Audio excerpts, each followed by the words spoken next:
Hi guys, good morning. I'm going to try my best to explain GameStop's profit margin and how they're getting the numbers they're getting, and then you guys can have an idea of what's coming quarter two. I was asked this question in the Discord, Marantz, how much do you think they actually made on profits, and you think it's coming down because they're selling hardware versus software and collectibles because of the Switch 2, right? And there was an announcement, Switch 2, 5% profit margin.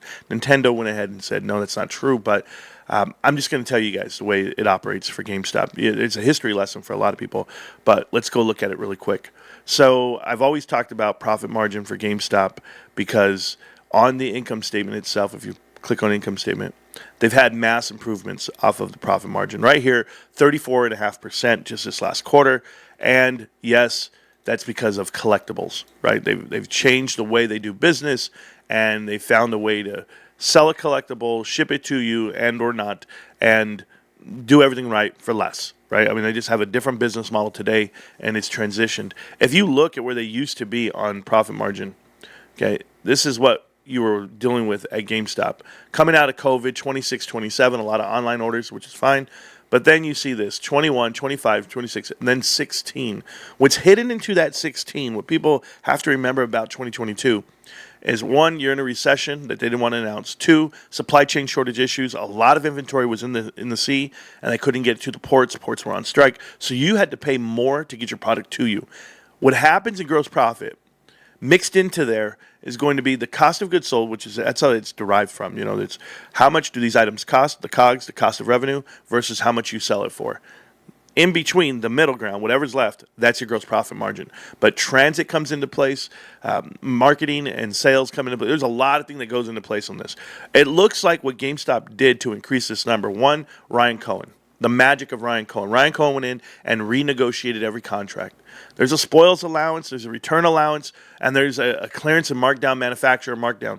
Manufacturers will take the hit if they have room to take the hit. A lot of manufacturers, like I'll give you an example on video games, it's about a 70% or 60%. The retailer gets 40% to sell the product. The other 60 that it's into the product could be marketing, sales, transit, packaging, all of that's on the distributor, not the retail store. So there's margin in video games, and of course used video games.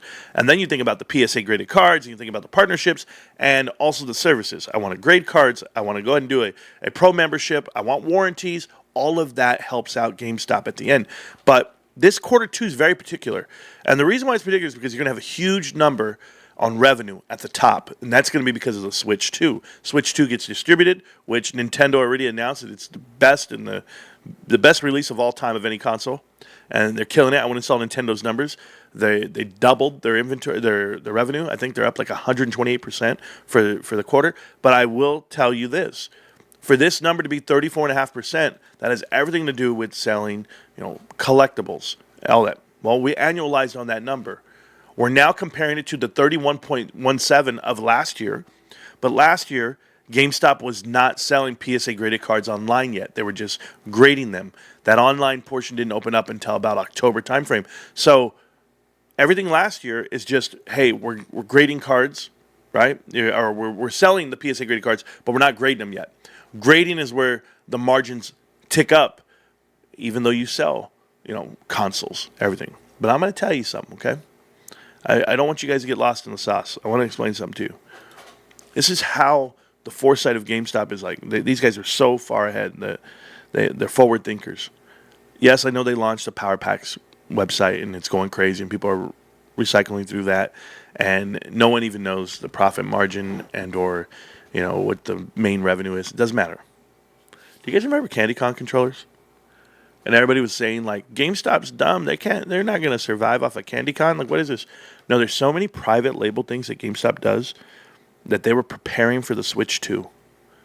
They were ahead by like a whole year. That CandyCon controller sells today, and it connects to the Switch 2. It's compatible.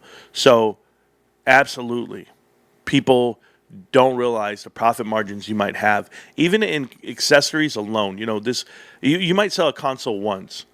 But what are you going to sell just repeatedly? Headphones, controllers, and games.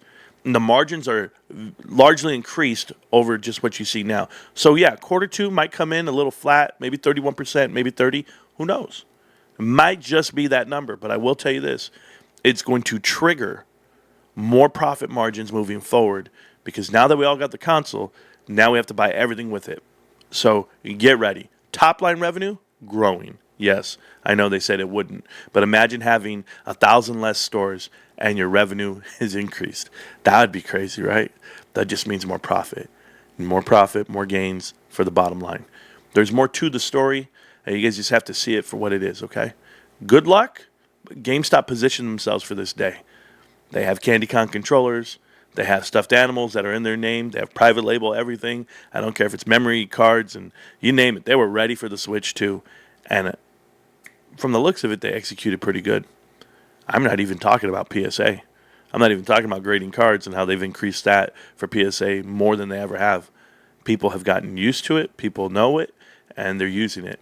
At my local GameStop, there is a section on the desk just for PSA submissions. And they go, come to this corner. We do all PSA down here. Think about how it's been adopted. That's it.